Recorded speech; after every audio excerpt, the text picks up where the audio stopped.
Emma herself didn't know what had brought her back to reality. Perhaps it was the terrifying cold that made her teeth chatter as she regained consciousness. Or maybe it was the strange, unnatural silence, like nothing Emma had ever heard before. This silence was ringing in her ears, making her want to scream, to make any movement, to disrupt it somehow. Emma struggled to open her eyelids, which felt as though they were filled with lead and didn't want to obey her. Even this tiny effort drained her of an incredible amount of strength. Through the haze, she managed to see a yellowed, chalk-covered ceiling and lamps flickering dimly. One of them was nervously flickering and seemed on the brink of burning out. In combination with the complete silence, it was a rather eerie sight. Emma turned her head, hoping to figure out where she was. And her scream froze on her lips. To the right of her, there was a table similar to the one she was on. On the table lay a human figure. Precisely a figure, because it was impossible to make out a face or any other features. Just an ordinary human silhouette covered by a sheet. Emma began to realize what this meant. "Mom," she whispered in horror, feeling her teeth chattering not only from the cold. Then she took a deep breath and shouted, "Help!" Her cry brought an old caretaker running into the room. He froze in the doorway, crossed himself, and only then entered the room. "Is she alive, or am I imagining this?" he asked with superstitious fear. Emma nodded desperately, tears welling up in her eyes. "Take me out of here, I'm scared." Upon hearing these words, the old man choked back a sob and clutched his heart, then called for a doctor. An hour later, the girl was lying in a brightly lit room, with doctors bustling around her. "How on earth did you end up in the morgue?" the elderly doctor kept muttering, not really expecting an answer from the girl. "I can't fathom it. In all my years of practice, I've never seen anything like this." Were they all drunk to not tell a living person from a dead one? Emma's teeth were still chattering. One of the nurses brought her an extra blanket. She looked at the patient with a mix of apprehension and reverence, as if she were witnessing a miracle. "Was it scary in there?" the nurse asked in a hushed tone, making sure the doctor couldn't hear. "Very," Emma nodded. "Like a horror movie. And when I screamed, I was afraid they wouldn't hear me or wouldn't rescue me. Or, on the contrary, that someone among my neighbors would hear." The nurse nervously chuckled. "Well, don't worry, it's all behind you now. They might even feature you on TV, such an extraordinary case. Oh, by the way, we should let your family know that you're safe. They've probably been going crazy, wondering where you disappeared to. Can you tell us how to contact them?" At that moment, Emma felt the collective gaze of everyone in the room fixed on her. She opened her mouth but couldn't find any connection to her past. She tried to grasp onto something, but there was nothing. "I don't remember," she said, her voice trembling. "Absolutely nothing." Worry appeared in the nurse's eyes. "Nothing?" she cautiously asked. Emma shook her head and felt herself on the verge of tears again. The elderly doctor compassionately patted her shoulder. There, don't be too upset, dear. If I had gone through what you did, I'd probably forget my own name. And besides, you have a serious head injury, possibly a concussion. Don't strain yourself too much right now. Morning is wiser than the evening. Olivia, please bring a sedative. Our guest needs rest and calm, and we'll talk to you later."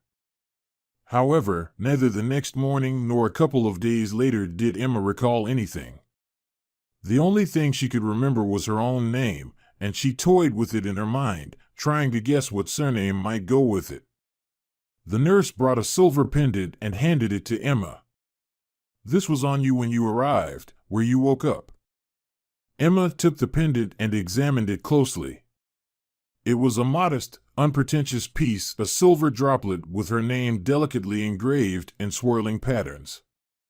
She carefully fastened the chain around her neck and smiled bitterly. It's a pity my last name or phone number isn't written here. That would make things much easier, Emma said.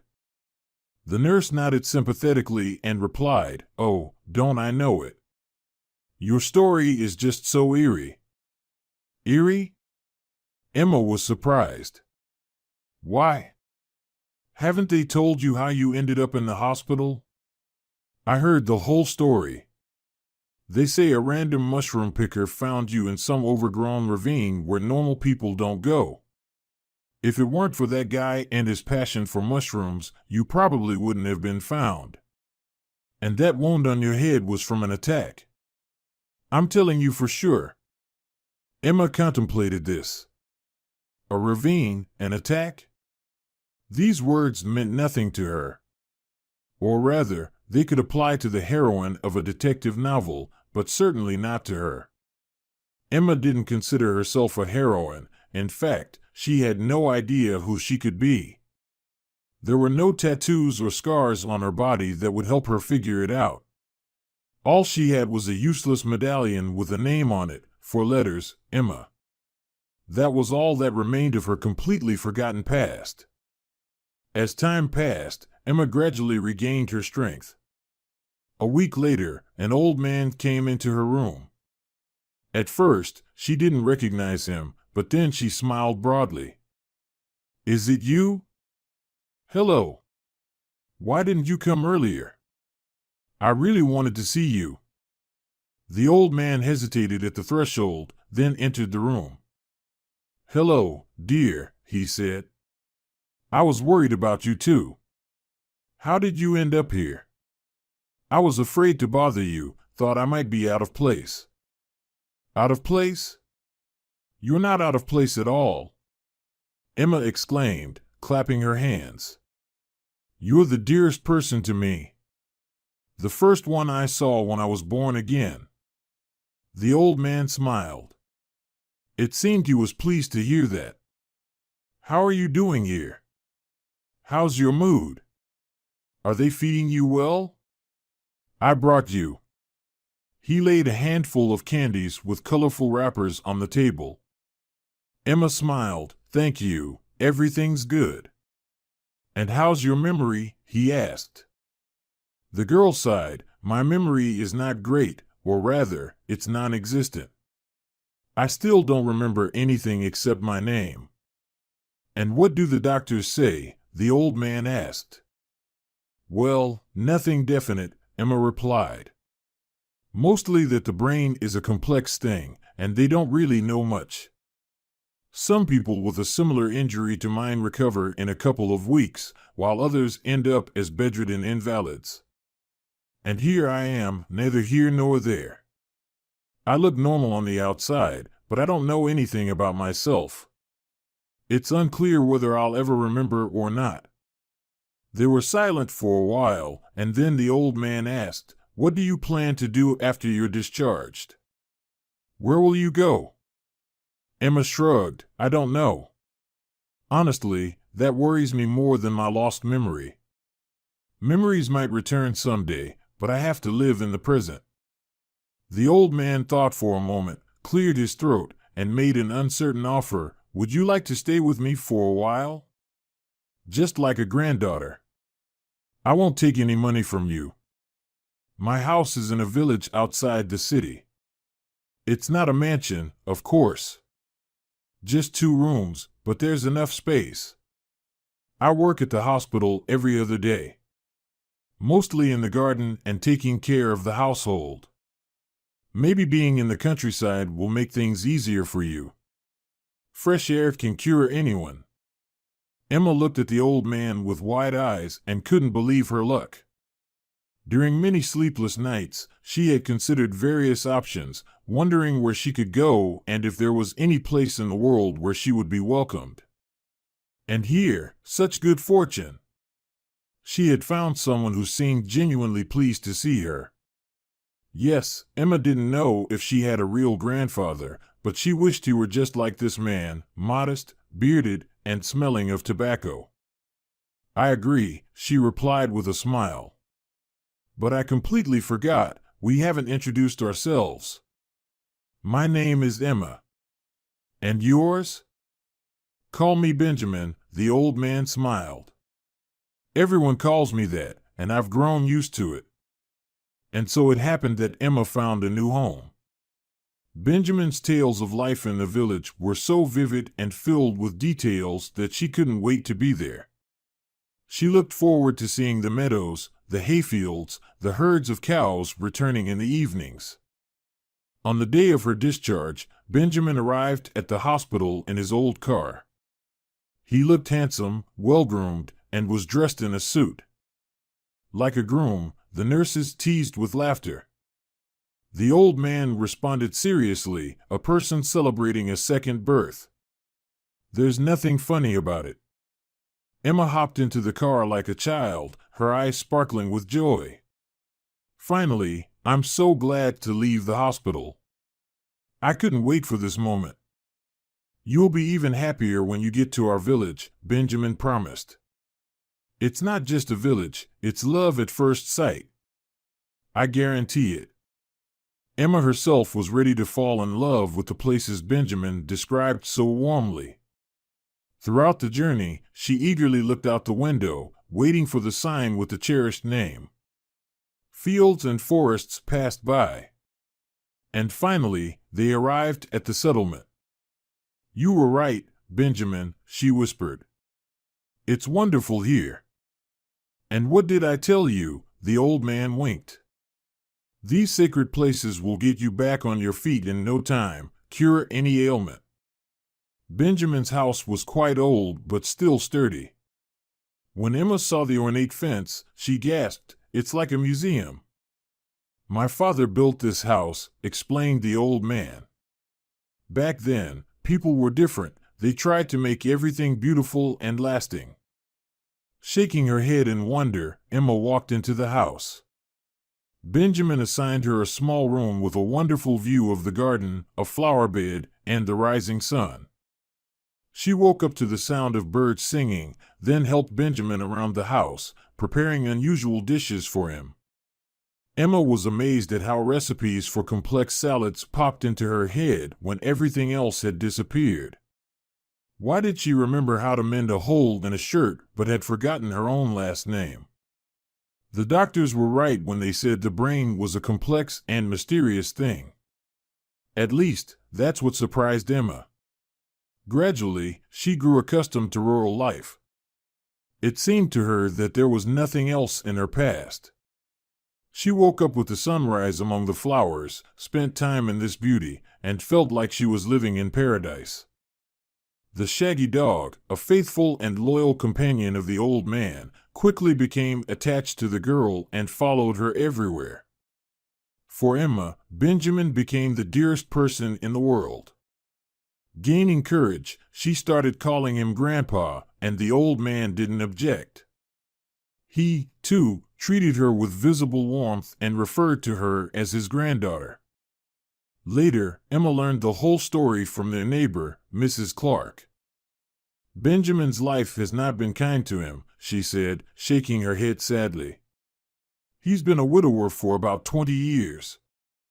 His wife had heart problems. Doctors advised her not to have children, but she didn't listen and dreamt of having kids. She gave birth to a son, Joseph, and then she was sick all the time, wasting away. A few years later, she passed away, and Benjamin raised his son alone. He never remarried. There were interested women, of course, he's a notable man. But he stayed true to his wife. Their son, Joseph, grew up to be a fine young man. He served in the army, established himself well in the city, and would visit the village on weekends to help his father.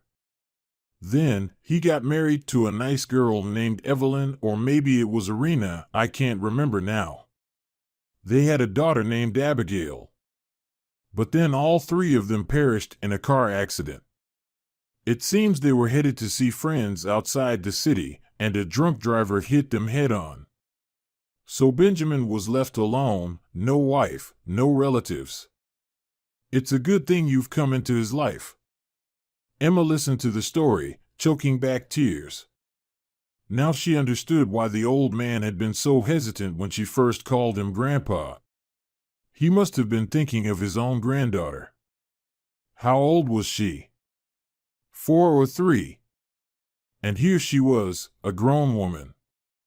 Benjamin probably thought that maybe, just maybe, Abigail could have grown up to be just like her. Perhaps that's why he took Emma in, to help a stranger, since he couldn't protect his own family. The next morning, when Benjamin returned from work, Emma met him with tears in her eyes and immediately embraced him. She didn't explain anything to the old man, so as not to appear gossipy, and just mumbled, "Thank you. Thank you so much." Benjamin had a hard time calming her down and patted her back, whispering, "What's going on? What happened while I was away? Tell me, who upset you?" "Nobody upset me," Emma shook her head. "Nobody. I just missed you while you were gone." Benjamin was astonished. "But I was only gone for a day." "Anyway, it's taking too long," Emma replied. So Benjamin never found out why the girl was crying, but since then, their relationship became even warmer. Emma started to consider him as family, and the old man, in turn, would call her from the hospital to check on her. Gradually, Emma got to know all the neighbors, learned who was who. She even made friends with Elizabeth and wrote down a few recipes for her. However, she couldn't establish any communication with the man living across the street. He appeared very young, around 30 at most. But he was always gloomy, sullen, and perpetually looked down. Emma was even afraid to say hello, let alone get closer. Likewise, the man didn't seem eager to make acquaintances either. At best, he mumbled something like "good day" and turned away. At worst, he didn't acknowledge her at all. So when one day Benjamin asked Emma to take lunch to the gloomy neighbor, she protested. "I don't want to, Grandpa. He doesn't need anyone. He lives like a hermit and never says a kind word. Besides, he's so scary. He looks like a criminal." Benjamin just laughed in response to these words. "Oh, come on, granddaughter. Oliver, a criminal? Ha ha. This guy wouldn't hurt a fly, even though he's broad-shouldered. Get to know him better, you'll see for yourself." "As if you would want to get acquainted," Emma muttered. "All right, I'll take him the soup. Just explain, why should we feed him? Is he a friend? A relative?" "He's just a good person," the old man replied. "Oliver, it seems, is unwell right now and not working. Offer him a neighborly treat." Emma, reluctantly, filled a small pot with soup and went to the neighbor's house. Only for Grandpa's sake, she told herself. If it weren't for Benjamin's request, Emma's feet would never have carried her to the home of this grim type. She cautiously crossed the street and entered the gate across from her. There was no sign of the neighbor anywhere. So she climbed the porch and peered into the door. "Good day. Is anyone here?" Emma was met with silence as her response. Despite the chirping of birds, she recalled the scene from the morgue when she woke up, and there was no one there to talk to. Pushing away her negative thoughts, she entered the house. In the hallway, right at the doorstep, there were work boots with scuffed toes. So, the owner of the house, Emma thought as she walked into the room and saw him. The neighbor was sitting at the table with his back to the door, leaning over some tool and adjusting something, seemingly paying no attention to anything else. "Hello," the girl repeated. "I brought you some food." Initially, the neighbor didn't lift his head from his task. Emma even thought that the man didn't hear her. Then he sighed heavily and muttered, "Good Lord, can't you leave me alone at last? You're annoying."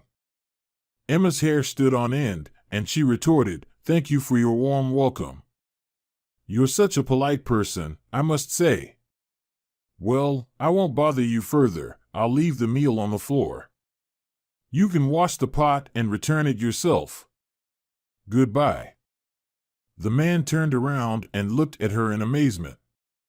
It seemed like he wanted to say something else, but Emma didn't wait. She turned around and headed home. There, she complained to Benjamin. Your friend, Grandpa, is just a regular jerk.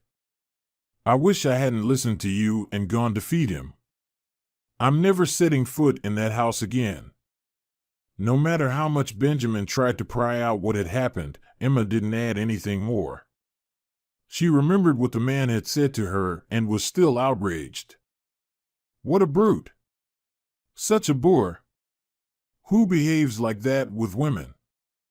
A couple of hours later, the neighbors showed up on their porch. Emma was in the kitchen and saw him through the window but pretended not to notice his arrival. She sliced the cucumber into rings with such intensity as if she was planning to chop the table with the knife. The man hesitated and entered the house, stopping at the kitchen doorway. Hello, I brought the pot as you asked. Put it in the sink, the girl ordered brusquely. You probably didn't even wash it, did you? Why not? I washed it, he replied. Emma remained silent, waiting for this unpleasant man to understand her disapproval and disappear, to vanish from her sight. However, he continued to linger nearby as if waiting for something. What else do you want? Emma finally asked when further silence became unbearable. Do you want seconds? I'm sorry, but there's nothing more today. The dining room is closed.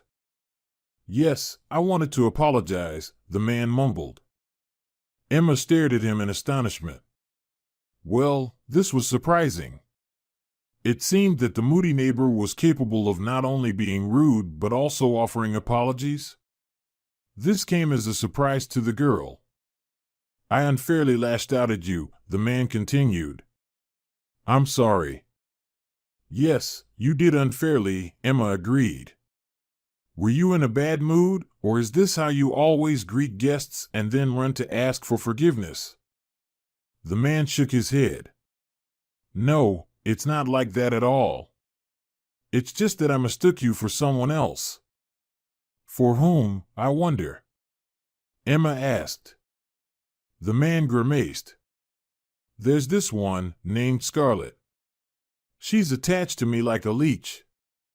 She follows me everywhere, at the store, at the village council, even on the street.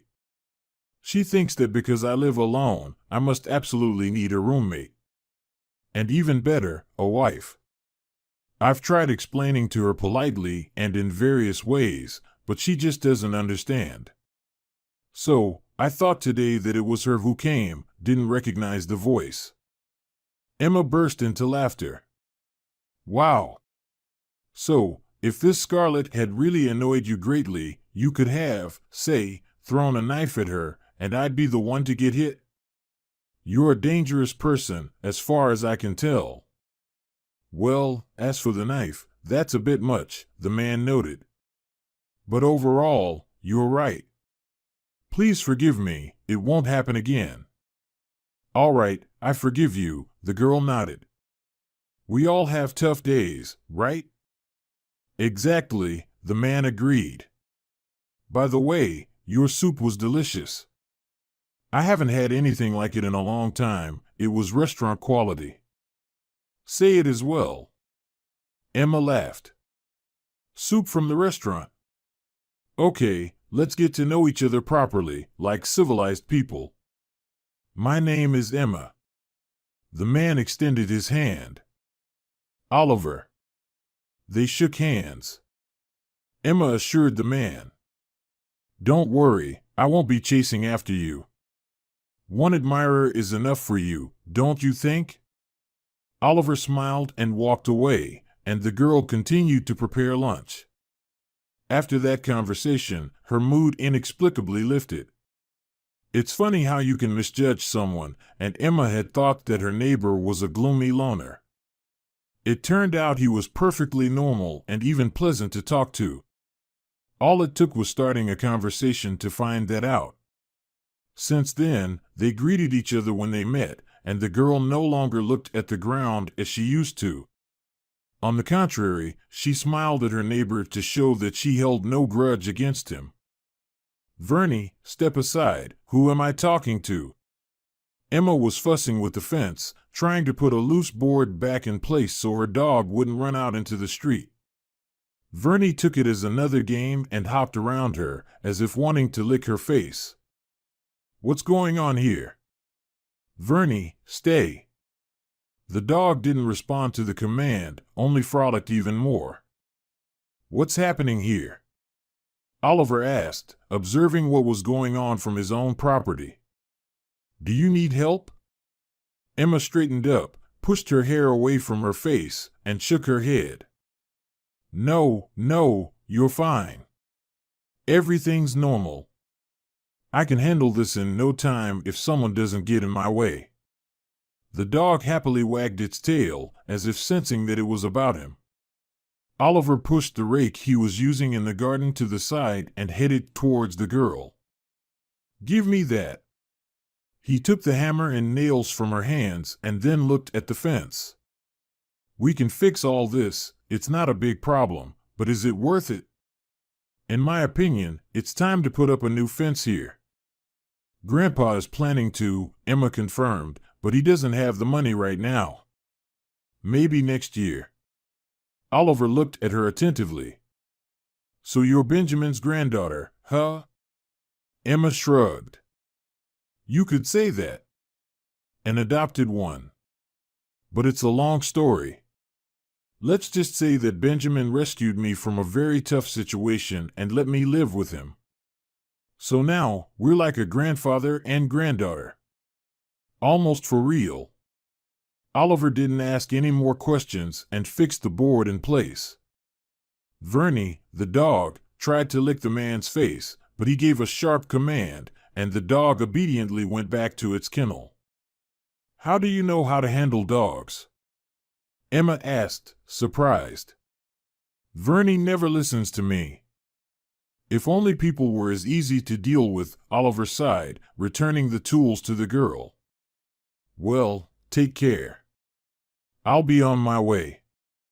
Hobbling slightly, the man returned to his property. Emma watched him thoughtfully, and in the evening, she began to question Benjamin. "Grandpa, who is this Oliver?" "What do you mean, who is he?" The old man didn't understand. "He's just a regular guy like you and me." "No, I mean, what does he do? Why does he live alone and always look so gloomy, as if he sees enemies everywhere? No wife, no kids. Some Scarlet seems to be after him, and he resists her. A real hermit. Although, if you talk to him, he seems pretty normal. And then there's this limp." Benjamin sighed and set his spoon aside. "Oliver is a good guy. He used to have it all, an apartment in the city and a fiancée. But he lost everything, and now he doesn't trust anyone. He has a scar on his heart, you know?" "I don't understand," Emma shook her head. "Grandpa, tell me more about him. I don't even know what to think of this person, and it's uncomfortable. I know nothing about him and can't figure out how to relate to him." "All right, I'll tell you," Benjamin agreed. "Oliver is the grandson of an old friend of mine, Henry. He used to live in the neighboring house. Oliver used to visit him during vacations when he was just a kid. I remember him as a little boy running around on the street with the local kids, scaring the chickens. As he grew older, he came to visit less frequently. Henry used to tell me that Oliver joined the army and served as he should. His fiancée was waiting for him as promised. After the army, he was planning to marry her. They had already filed the marriage paperwork. But then tragedy struck. Oliver was walking down the street and saw a fire in a house. A child was crying and hanging out of a window. So, Oliver rushed to save the child. He managed to rescue the child from the fire, but he himself got caught under a beam. Firefighters barely saved him, but he suffered severe burns and that limp. That's when his fiancée left him. She had been waiting for him to return from the army, but she couldn't handle this ordeal. It was just too much for her. How can that be? Emma asked indignantly. Is the limp a fault? And she loved him. It's just unbelievable. Benjamin smiled. You have a kind heart, my dear. You don't see flaws in people, but that girl wanted an ideal. She looked at Oliver, who had a limp, and realized she'd be embarrassed to be seen with him in public. So, she married someone else. And the worst part is, who do you think she married? One of Oliver's closest friends. They were inseparable since school. Double betrayal, Emma whispered. She left her fiancé, and she betrayed a friend. What is this, Grandpa? Benjamin didn't respond to that, and what could he say? How could he explain human cruelty to his granddaughter when he couldn't make sense of it himself? They seemed to still live together, raising 3 children. Meanwhile, Oliver is all alone. He had to spend a lot of money on medical treatment, sold his city apartment, moved to the countryside, and set up his life there. He organized a construction crew. He and the guys build houses and do repairs in the neighboring villages and summer cottages. He's well off, I must say. That's why girls take an interest in him. But after what happened, Oliver can't trust anyone. He expects deceit from every person. And it's not surprising, Emma mumbled. After something like that, I wouldn't trust anyone either. But I still feel sorry for him, Grandpa. You can't spend your whole life alone. Since then, every time Emma encountered Oliver on the street, her heart filled with sympathy. She greeted him with special warmth and pondered what she could do to make him happy. When he smiled at her during their encounters, she noticed that behind the curtain, his face remained as gloomy as ever. There was no peace in his soul, and Emma didn't know how to help.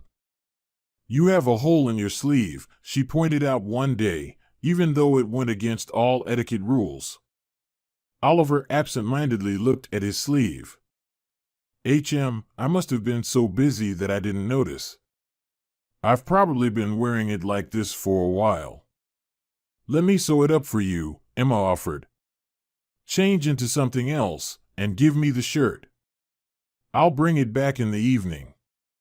Well, it is a bit awkward, the man admitted. Oh, come on. It's no trouble for me, Emma waved her hand. So, take it off without further ado. Oh, I mean. She blushed and fell silent.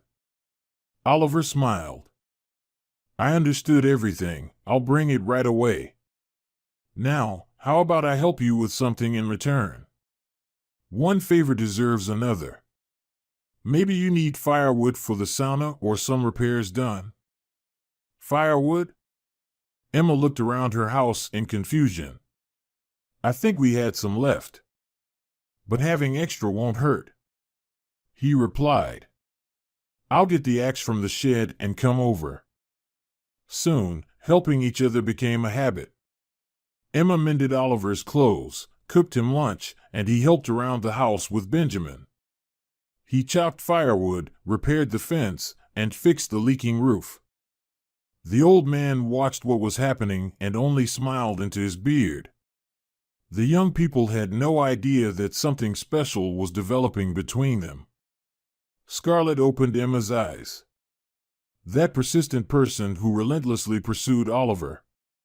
She met Emma in the village store and said with bitterness, Did you come here to steal someone else's man? Why couldn't you stay in the city, you wretch?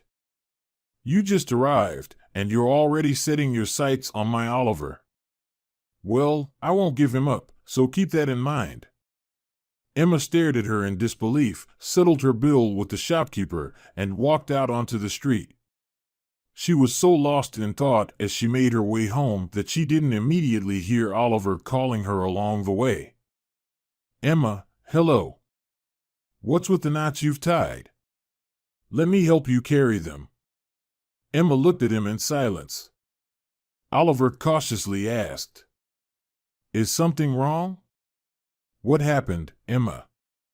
Don't stay silent, tell me. I just ran into Scarlett at the store, the girl said. She said a lot of things to me. Did she insult you? Oliver asked with concern. I don't even know how to describe it, Emma shrugged. She said I had my eye on you. Well, isn't that true? Oliver asked seriously. Maybe it is, Emma replied after a pause. Oliver unexpectedly embraced her tightly. You know, I think I set my sights on you first. And it was a long time ago. Emma laughed and hugged him in return.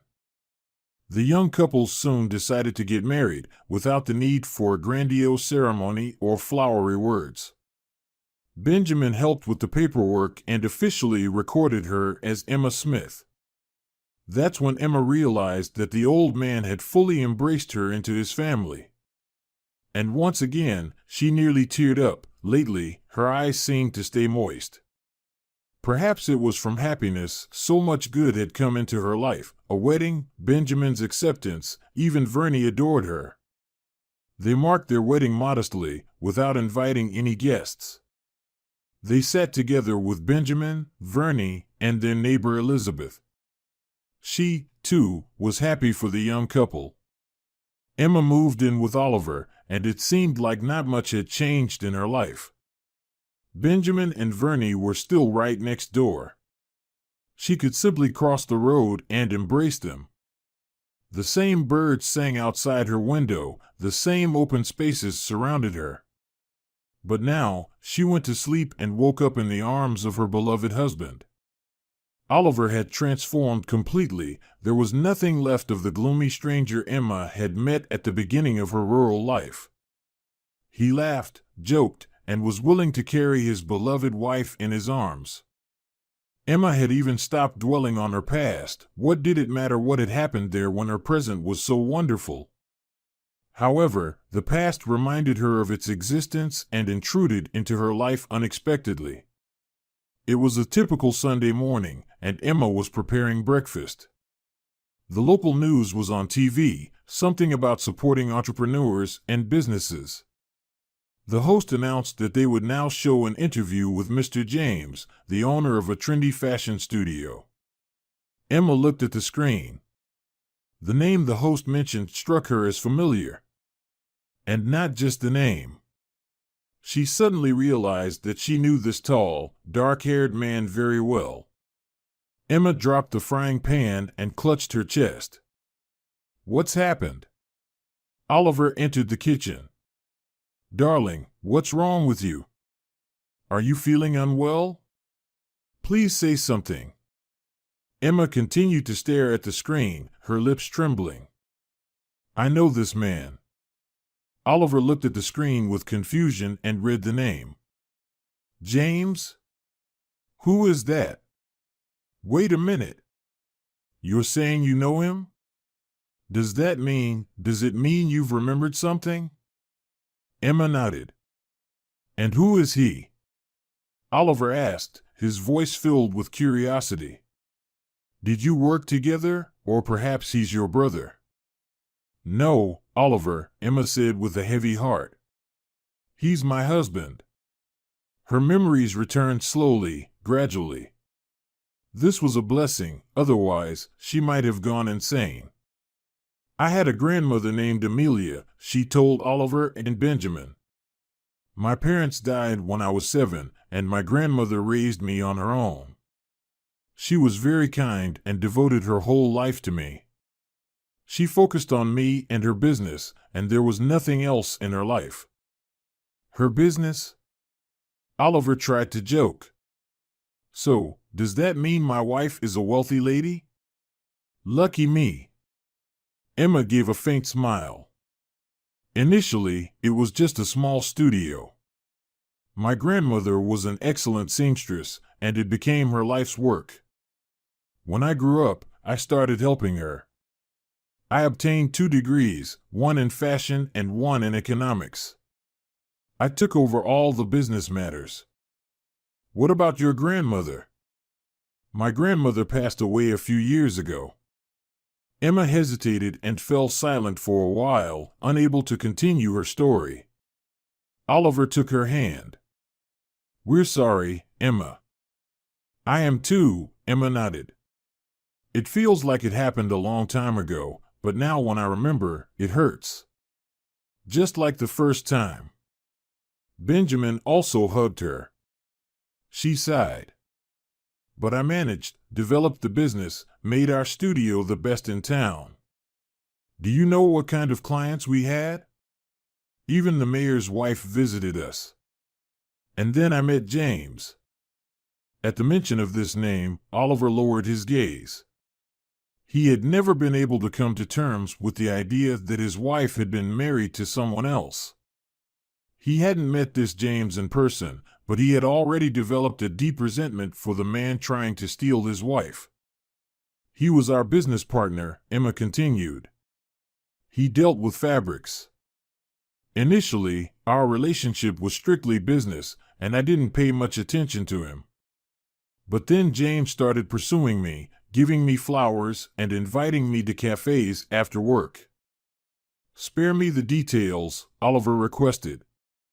It's hard to listen to this. It's hard for me to remember, Emma agreed. All right, I'll say just one thing. Eventually, I believed that scoundrel and agreed to marry him. Scoundrel? Oliver asked skeptically. At the time, I didn't know who I was getting involved with, Emma sighed. It was only later that I realized it, but by then, it was already too late. We lived normally for the first year or even 2. We worked, managed the studio, and went to the seaside a couple of times. But even there, we spent most of the time on business discussions. It seems it was starting to get on James's nerves. I didn't even suspect that he had someone else at the time. Benjamin shook his head, and Oliver mumbled. You call him a scoundrel, but to me, that's putting it mildly. I'd use stronger words. We had a large apartment, Emma continued. Beautiful and bright. Unfortunately, due to work, I hardly had any time to clean. I asked James to hire a maid for us. Well, he did pick one for us, but not based on professional criteria, but rather appearance. Mia was quite a stunner, a real fashion model. I even developed an inferiority complex next to her. I couldn't keep up with her. I was working. Who had time for self-care? It seems that James shifted his attention to her. You're the most beautiful to me, whispered Oliver. You can believe me. I do believe you, Emma smiled. Only you and Benjamin. Well, and also Trusty. You won't deceive me. Emma sighed heavily and continued her story. Once I had to go on a business trip. James pretended to be sick and stayed home while I went alone. I later found out he was lying when I returned home. I found him in bed with Mia. I don't know how I managed not to confront her violently, as it seemed like too sordid a story to get involved in. I told James that I would file for divorce, turned around, and slammed the door behind me. So, you're divorced now? Oliver asked with hidden hope. Well, it's complicated, Emma nodded. In practice, we never formalized the divorce. James called me for a meeting. I didn't want to see or talk to him. But he begged me to come. And then, I think he hit me on the head with something, and I don't remember anything else. I woke up in the morgue, and that's when Benjamin and I met. The old man nodded, tears welling up in his eyes. Oliver mumbled. I'm going to kill him. No, please, don't. Emma said with concern. Now that I've remembered everything, I can go to the police. But first, I need to find out how my ex-husband is doing. I think I should go to the city and meet with my friend. If anyone knows what's happening right now, it's Grace. She was always up to date with the news. Oliver looked at his wife, not recognizing her. She was resolute and unwavering. A true businesswoman. But then Emma smiled and returned to her usual self, friendly and gentle. "Of course, we'll go together," she said. "You won't leave me, will you?" "I'm with you all the way," Oliver confidently replied and hugged his wife. The young couple headed to the city the next day. "I hope Grace is at home," Emma fretted the entire way, fiddling with her fingers. What if she got married, moved, or just went on vacation? What would we do then? "Don't worry too soon," Oliver reassured her. "Even if your friend isn't home, we can go straight to the police. No need to waste time." Emma nodded. Fortunately, her fears weren't realized. Grace was indeed home, and she was almost in shock when she opened the door and saw her friend on the doorstep. "Emma?" she said, bewildered. "Is it really you? You're alive?" "More alive than anyone." Emma smiled. "If you don't believe me, let's hug. Honestly, I can't wait to do that. We haven't seen each other in so long." Grace hugged her friend and cautiously looked at Oliver. "And who's this with you?" "My husband," Emma replied. "Please, meet. Grace, this is Oliver. Oliver, this is Grace." Her friend nodded hesitantly and asked cautiously, "What about James?" "That's exactly what we've come to talk about," Emma said in a serious tone. "Can you tell me how my ex is doing? Is he alive and well, as I understand it? And perhaps even married?" "You guessed it," Grace said. "He got married almost immediately after your accident, to that vulgar woman, Lily, I think. They went on another honeymoon, the second time they're enjoying warm countries. Your atelier has really gone downhill." "Exactly what used to be mine," Emma muttered. "Thank you, Grace. We'll meet again and talk soon. For now, I need to handle business. Clean up the mess my ex-husband created." "Where are we heading now?" Oliver asked as they left the apartment building. "Back to your place?" "No. We'll go there later," Emma shook her head. "Right now, we need to go to another place.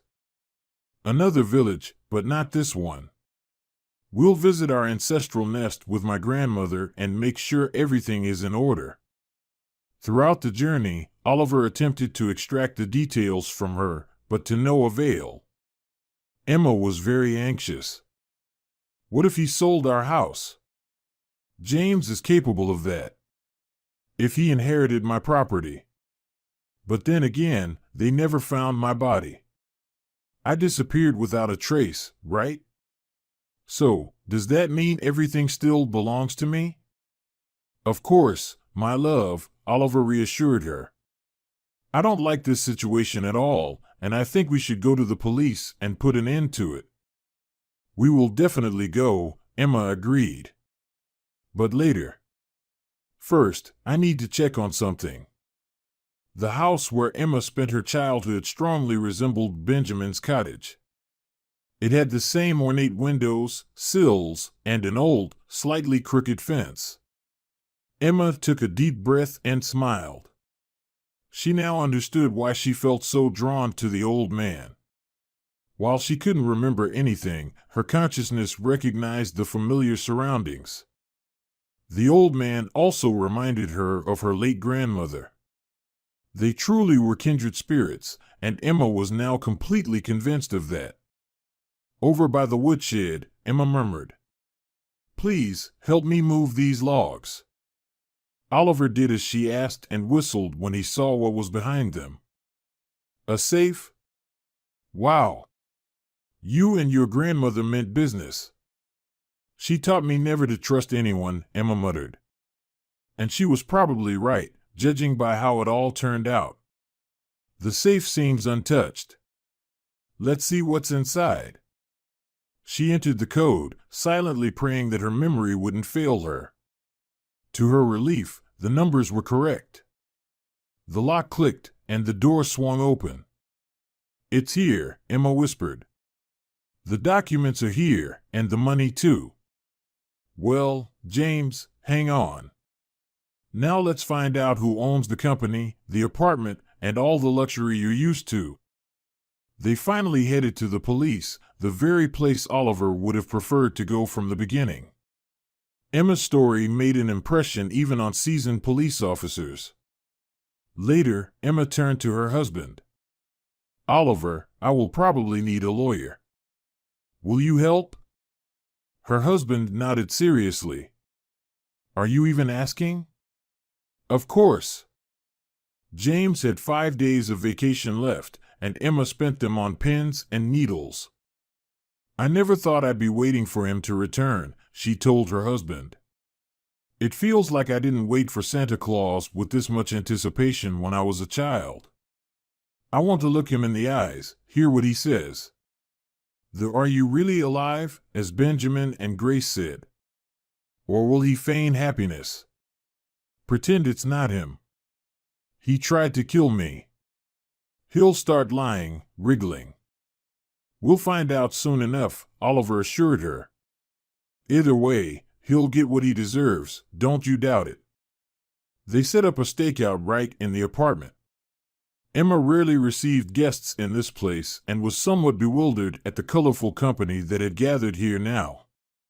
Police officers, a lawyer, her and Oliver. It wouldn't have hurt to bring in Verney too, in case that scoundrel tried to escape, but luckily, it wasn't necessary. James reacted very emotionally to the sight of his wife. It was understandable.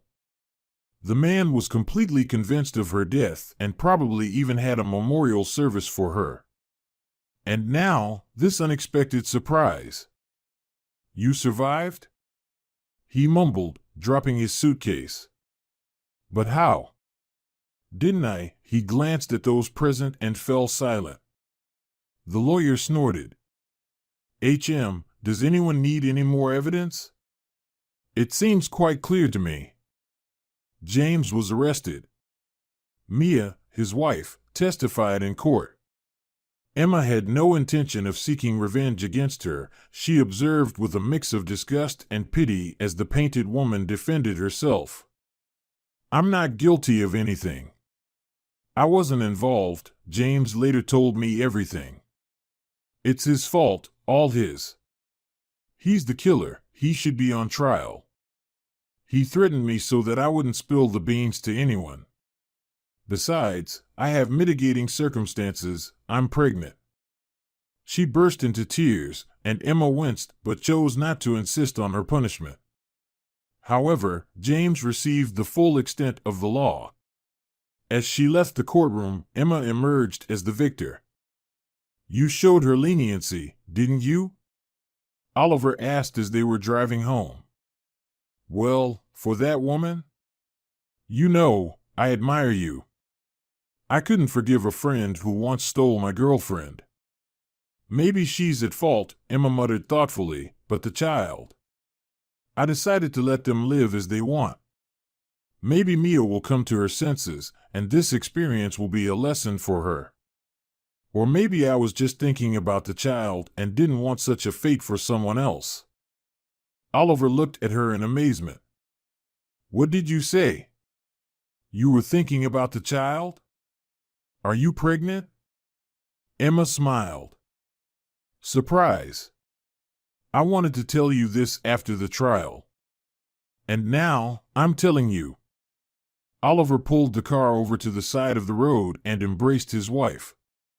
They were returning to their village, to their family and loved ones. They were coming back home.